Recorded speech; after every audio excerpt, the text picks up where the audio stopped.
ಮತ್ತು ರಾಜ್ಯದ ರಾಜಕೀಯ ಪರಿಸ್ಥಿತಿ ಬಗ್ಗೆನೂ ಕೂಡ ನಾವು ಚರ್ಚೆ ಮಾಡಿದ್ದೇವೆ. ಯಾವ ಗ್ಯಾರಂಟಿಗಳನ್ನ ನಂಬಿಕೊಂಡು ಇವತ್ತು ಕಾಂಗ್ರೆಸ್ ಸರ್ಕಾರ ಆಡಳಿತ ಪಕ್ಷ ಇವತ್ತು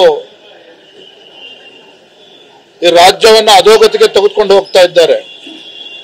ರಾಜ್ಯದಲ್ಲಿ ಅಭಿವೃದ್ಧಿ ಶೂನ್ಯ. ಇವತ್ತು ಬಾಣಂತಿಯರ ಸಾವಿನ ಪ್ರಕರಣ ಇರ್ಬೋದು, ನವಜಾತ ಶಿಶುಗಳ ಒಂದು ಮರಣ ಒಂದ್ ಕಡೆ ಸರಣಿ ಮರಣ ಹೊಂದ್ತಾ ಇರ್ತಕ್ಕಂಥದ್ದು, ಭ್ರಷ್ಟಾಚಾರ, ಆತ್ಮಹತ್ಯೆ ಪ್ರಕರಣಗಳು, ಒಟ್ಟಾರೆಯಾಗಿ ಸರ್ಕಾರದ ಬಗ್ಗೆ ರಾಜ್ಯದ ಜನ ಇವತ್ತು ಬೇಸತ್ತಿದ್ದಾರೆ. ಆಡಳಿತ ಪಕ್ಷದ ಶಾಸಕರು ಕೂಡ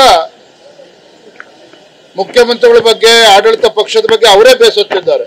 ಹಾಗಾಗಿ ಎಲ್ಲವನ್ನೂ ಕೂಡ ಅರ್ಥ ಮಾಡ್ಕೊಂಡು ನಾವೆಲ್ಲರೂ ಕೂಡ ಒಗ್ಗಟ್ಟಾಗಿ ಹೋಗ್ಬೇಕು ಅನ್ನುವ ಸಂದೇಶವನ್ನ ಇವತ್ತಿನ ಸಭೆಯಲ್ಲಿ ಎಲ್ಲ ಹಿರಿಯರು ಕೂಡ ನೀಡಿದ್ದಾರೆ.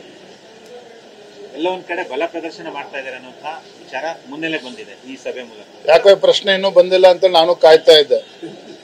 ಇವತ್ತಿನ ಸಭೆ ಯಾವುದೇ ರೀತಿಯ ಬಲ ಪ್ರದರ್ಶನ ಆಗಲಿ, ಯಾರನ್ನೋ ಪಕ್ಷದಿಂದ ಉಚ್ಚಾಟನೆ ಮಾಡಬೇಕು ಈ ವಿಚಾರ ಆಗಲಿ, ಇದ್ಯಾವುದು ಕೂಡ ಈ ವಿಚಾರನ ಇಟ್ಕೊಂಡು ಸಭೆ ಸೇರಿರ್ತಕ್ಕಂಥದ್ದಲ್ಲ. ಪಕ್ಷವನ್ನ ಹೇಗೆ ಸರಿಪಡಿಸ್ಬೇಕು ಅಂತಕ್ಕನ್ನ ಅನ್ನುವ ಕರ್ತವ್ಯ ರಾಜ್ಯದ ಅಧ್ಯಕ್ಷನಾಗಿ ನಂದು ಕೂಡ ಇದೆ. ಪಕ್ಷದ ಹಿರಿಯರು ವರಿಷ್ಠರು ಕೂಡ ಇದ್ರ ಬಗ್ಗೆ ನಮಗೆ ಮಾರ್ಗದರ್ಶನ ನೀಡುತ್ತಾರೆ.